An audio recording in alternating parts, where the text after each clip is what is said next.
Okay. Oh, I got my favorite friend in the pail there.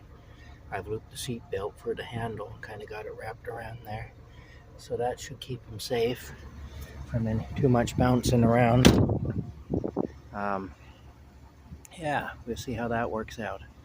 Got to take the garbage up to the road. I got to check these transmission lines too and see where they're at.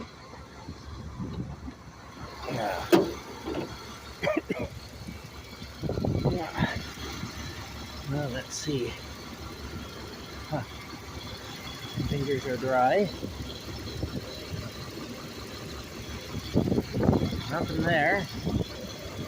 Okay.